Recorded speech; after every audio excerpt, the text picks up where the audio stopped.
Namaste, beautiful yogis. One of the most common questions I get is how do you get into arm balances if you're a complete beginner?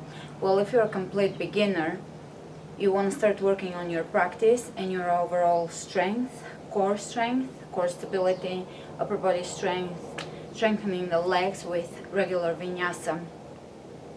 The first arm balance that you might want to start working on is cross pose. In order to get into cross pose as a complete beginner, you're just gonna start working at the alignment. You're gonna come down into a yogic squat, feet pointing out, hands in prayer, trying to bring your heels down onto the floor. If you can't bring your heels on the floor, you're gonna stay somewhere here and work eventually to lower the heels and increase your flexibility in your ankles, knees, hips. Once you're here, you're gonna round your back and begin to walk your hands in front of you to get a nice stretch through your back and hips. Then we're gonna bring the hands in Chaturanga alignment. Lift the booty up into the air. Come into Chaturanga, so shoulders are shifting forward, you're looking slightly ahead of you, and you're taking one leg off the floor. If you can't take the other leg off the floor, you're gonna have to do this for a while, up until you feel that you're strengthening through your shoulders, chest, back.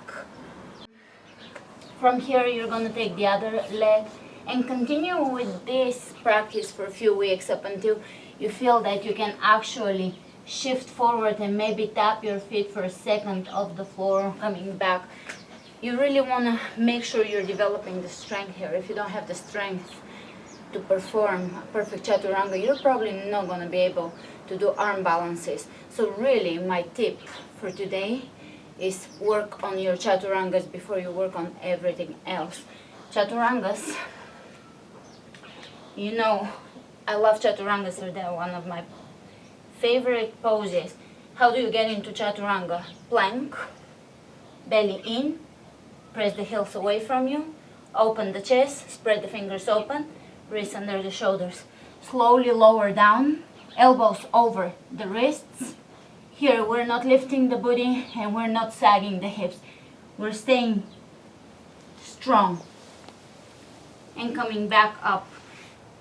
Try not to skip on the second Chaturanga. I always teach, if you have to, you're gonna perform Chaturanga from your knees, coming back up.